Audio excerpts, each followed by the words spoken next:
Hi everyone, in this video I will be showing you how to show Discord game activity on mobile.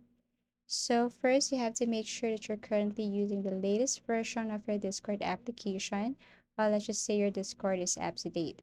Now to start you have to go to settings, but actually there is a difference when you're using a mobile device and a laptop or computer because you cannot change the activity status using your mobile as compared to using a laptop or computer.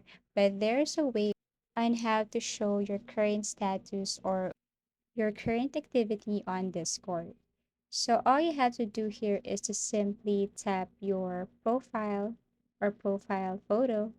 But first, let me show you what it does it look like if you tap settings. If you scroll down here, you cannot see an option that says change or show Discord game activity on mobile or change your current activity on Discord application. So you have to exit this one and go back.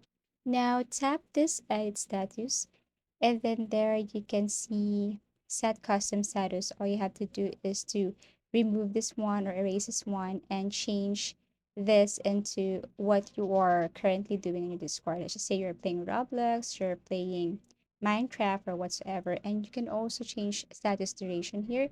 All you have to do is to select and then click save. And that's how easy it is to show Discord game activity on mobile. Thank you for watching and see you again in our next video tutorials.